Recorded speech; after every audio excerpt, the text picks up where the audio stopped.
Mwaramutse mwese bavandimwe, ndabasuhuje cyane mu izina rya Yesu Kristo.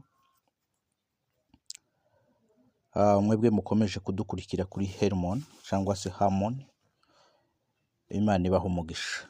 Ndabizi ko nkurikije ubuhamya n'abantu batwandikira mu gikari, Imana ibaha umugisha no kuduha ibitekerezo, Imana ibashigikire cyane.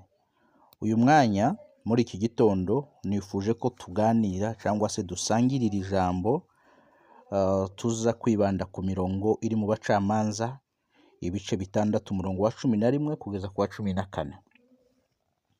Ndashaka kukuganiriza intambwe 5 z'ubutsinzi, hatua 5 za ushindi. Okay? Steps of victory. Steps of victory. Ndaza kubigusomera ariko nyemera tubanze dusome iki kiganiro. Ndifuza kukigira kigufi cyane, ndifuza kukigira kigufi cyane kugira ngo kize kumera neza kandi kitarambira buri wese. Abacamanza 6:11 aravuga ngo, nuko marayika w'Uwiteka araza yicara munsi y'iki giti cy'umwera cyari muri Ofura kwa Yowasi w'Umwabiyerori. Umuhungu we Gideyoni yasekuraga ingano mu muvure bengeramwo vino ngo azihishe Abamidiyani. Marayika w'Uwiteka aramubonekera aramubwira ati, Uwiteka ari kumwe nawe, wa munyembaraga we, ugirana ubutwari. Haleluya. Mwibuke ko uyu mugabo yari mu buhungiro, aho bahunze abanzi babo, muri bwihebe, abara amateka y'iwabo, abara ukuntu ari umuhererezi, abara inzu ya se. Donc ibi marayika yaramubwiye byari ibintu bimucanze cyane, ariko aramubwira ngo, Uwiteka ari kumwe nawe, wa munyembaraga we, ugirana ubutwari. Nanjye ndifuza kukubwirira ijambo, Uwiteka ari kumwe nawe, wa munyembaraga we, ugirana ubutwari. Haleluya. Utagendeye ku mateka yawe, utagendeye ku bihurimwo. Gideyoni yasekuraga ingano, utagendeye ku buhunzi, utagendeye ku kindi kintu icyo ari cyo cyose Satani agushira imbere akaba ari cyo akwereka kikaba priority. Ndagutangariza ngo Uwiteka ari kumwe nawe, wa munyembaraga we, ugirana ubutwari. Amen. Shira ibyo bibazo ku ruhande, shira izo ntambara ku ruhande, shira ibyo wibwira ku ruhande, shira ibyo Satani ahora kuzunguza imbere akwereka nk'ukwereka indabo ibibazo byawe, akabihindura ibintu byo guhora kunyuza mu maso. Ndagutangarije ni ikibazo nyabaki. Uri umunyembaraga, ugirana ubutwari.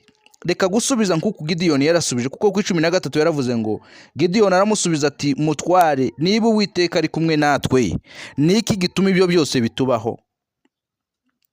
N'imirimo ye yose itangaza irihe? Iyo basokuruza batubwiye ngo Uwiteka niwe wadukuye muri Egiputa, ariko none Uwiteka yaradutaye, yatugabije Abamidiyani. Igisubizo cya Gideyoni cyabwihebe cyane. Umva 14. Nuko Uwiteka aramwitegereza aramubwira ati, genda uko izo mbaraga zawe zingana, ukize Abisiraheli amaboko y'Abamidiyani. Sinjugutumye? Nanjye ndagutangariza mu izina rya Yesu, genda uko izo mbaraga zawe zingana. Urwo rutego usigaranye, uko kwizera ufite, izo mbaraga ufite, ubwo ukiri kubasha kuvuga, ubwo ukibasha gutambuka, wivuga ngo urapfuye. Haleluya. Ubwo ugifite ubuzima, wivuga ngo ntuzabyara. Ubwo ugifite imibereho, wivuga ngo intambara ntizizarangira. Uko izo mbaraga zawe zingana, zihagurukane, wongere wizere Imana, wongere wizere Yesu, wongere umubaze akubwira icyo wokora. Imana irakora igitangaza. Intambwe ya mbere ni ukugira umutwaro muri wowe. Amen. Kubwiza ukuri, udafite umutwaro w'ikintu runaka, nta butsinzi waba utegereje. Mbere yuko ugera ku butsinzi runaka, nuko ugira umutwaro w'ico kintu. Urashaka kugera kuki? Biragusaba ngo ube ufite umutwaro w'ico kintu ushaka kugeraho. uwugire, uwugumane, uwikorere paka uwugezeho. Icya kabiri, step ya kabiri ni kugira umwanya w'umwihariko wo gusenga Imana. Ugomba kugira umwanya w'umwihariko, ugomba kugira umwanya witaruye abandi bantu, ugomba kugira umwanya wo gupfukama mu cyumba cyawe ugasenga, nta bana barimo, nta mugore urimo. Ugomba kugira umwanya wo gusenga ku musozi aho waragiye inka, ukicara munsi y'igiti ugasenga Imana. Ugomba kugira umwanya wo gusenga igihe uri mu kazi ubonye ka pose gato. Ibi kugira ngo ubyumve, urebe ikiganiro nashizeho kivuga ngo gusenga niki. Haleluya, gusenga niki, gusenga niki. Iryo somo rirakwigisha ibimpaye nkubwira cyane. Gira umwanya w'umwihariko wo gusenga Imana. Etape cyangwa se step ya gatatu ni ukuba utunze ijambo ry'Imana no kuyoborwa n'Umwuka Wera. Bavandimwe, narakubwiye ngo Imana ntiyumva amasengesho, Imana yumva ijambo ryayo riri mu isengesho uri gusenga. So kugira ngo ugere ku ntambwe y'ubutsinzi, kugira ngo utsinde ico kintu, ndishimye n'ukuri. Haleluya, haleluya. Kugira ngo uneshe uwo mutwaro ufite, kugira ngo utsinde urwo rugamba uriho, kugira ngo uneshe iyo ntambara uriho, nuko ugomba gusobanukirwa n'iki ijambo ry'Imana rivuga kuri ibi bihe ndimo ncamo. Iyo ushoboye kumenya ijambo ry'Imana riravuga iki mu bihe uhaye ucamo, hanyuma ico ijambo ry'Imana ukarishira mu bikorwa ico rikubwira bigendanye n'ibyo bihe, ico gihe uba uri mu butsinzi. Reka kwicara urira Imana, uganyira Imana, wifashe kwitama, waritangiriye itama, waragize bwihebe. No, uri mu bihe bimeze gute? Sacinga, shaka iki ijambo ry'Imana rivuga, kuko nta kijambo ry'Imana ritavugaho. Ni ibihe bihurimwo, ni izihe ntambara urwana nazo, ni iyihe myuka mibi urwana nayo. Reba ijambo ry'Imana ribivugaho iki. Bibiliya Yesu yaravuze ngo muzakandagira inzoka na scorpion, kandi nimurya n'ikintu cica ntaco kizabatwara.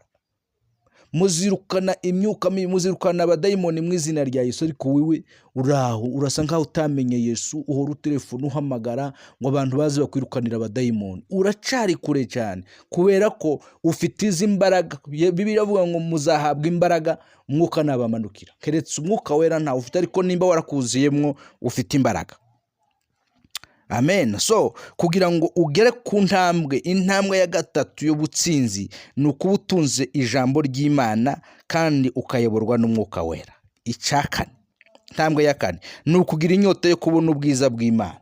Muri Zaburi ibice 132 umurongo wa 3, 132 umurongo wa 3 haravuga ngo ati, nukuri sinzinjira munsi y'ipfundo ry'inzu yanje, sinzurira urutara rwanje, sinzaha amaso yanje ibitotsi n'ibihene byanje, sinzabiha gusinzira. Haleluya. Ntarabonera Uwiteka ahantu, ntarabonera intwari ya Yakobo ubuturo.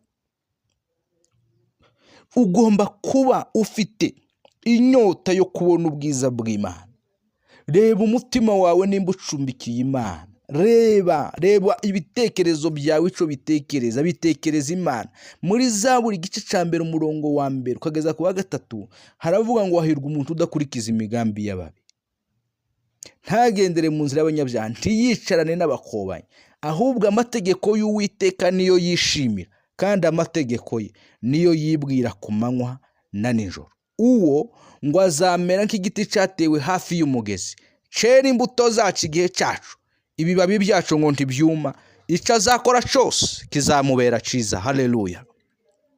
Ibi biragusaba ngo ibitekerezo byawe, imigendere yawe, imyumvire yawe, ibitekereza Imana, itekereza ijambo ry'Imana, wibwira Imana, wibwira imigambi y'Imana, wibwira urukundo rw'Imana, utekereza ku mbabazi z'Imana, utekereza ku buntu bw'Imana. Nyuma y'ibyo ico uzakora cyose kizakubera ciza. Amen. Intambwe ya gatanu ni ugushira mu bikorwa. Take a step. Tera intambwe ushire mu bikorwa. Muvandimwe, abantu Bibiliya avuga ngo abantu banje ngo bishwe no kutamenya. Ibi ndakubwira ngo ukanguke. Biravuga ngo yewe usinziriye we, kanguka, Kristo abone uko akumurikira. kugira ngo Kristo akumurikire biragusaba kukanguka, kandi gukanguka nta handi si uguhumura amaso, ni ugukanguka mu mitekerereze. Haleluya. Ni ugukanguka mu byo wibwira, ni ugukanguka mu kumenya. Ibi nibyo nakubwiye ngo ikintu ca mbere gishoreye ibindi byose ni ukumenya. Nimba birivuga ngo kanguka, irakubwira ngo menya, fahamu. Nimumenye yuko Uwiteka agira neza, nimumenye yuko Uwiteka ashobora byose, nimumenye yuko Uwiteka ari umunyebambe, nimumenye yuko Uwiteka ari umunyembabazi, nimumenye yuko Uwiteka bakunda urukundo ruhebuje. Ibyo niko gukanguka, hanyuma Kristo nawe akakumurikira. Mugire umunsi mwiza, Imana ibahe umugisha kandi Imana ibagirire